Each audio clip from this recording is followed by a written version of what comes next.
Do you know how the home sale process goes here in the Carolina Forest area of Myrtle Beach, South Carolina? Do you know how many different parties are involved in bringing you to a successful closing? Today, we are going to answer the question, how many people does it take to close a home in Myrtle Beach, South Carolina?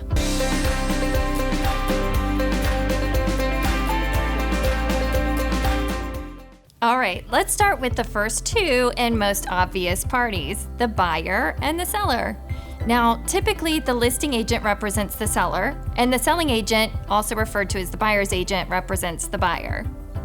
However, in some cases, the listing agent brings the buyer, and in this case, there is only one agent involved, and the buyer and seller are in a dual agency situation.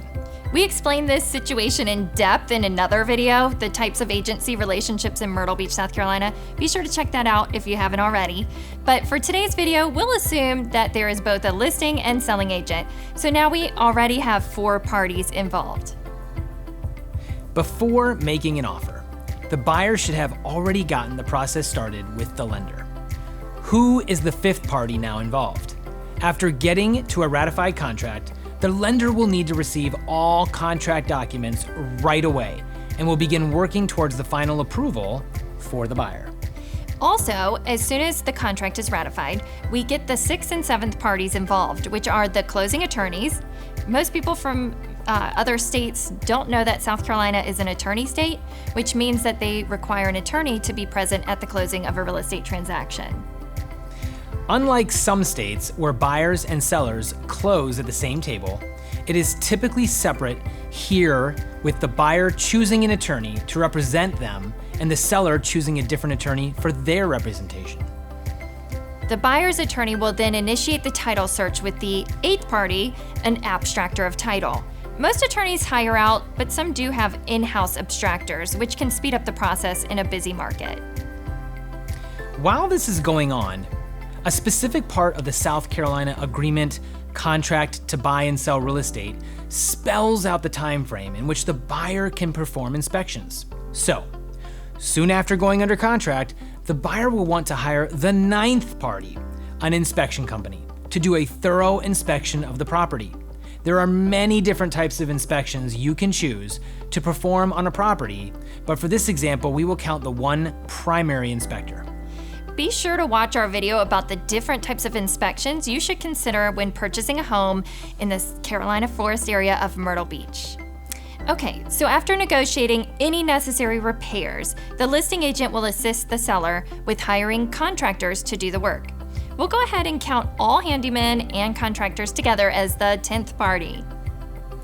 Meanwhile, the 11th party, the appraisal company, is being hired by the lender to go out and do an appraisal on the property.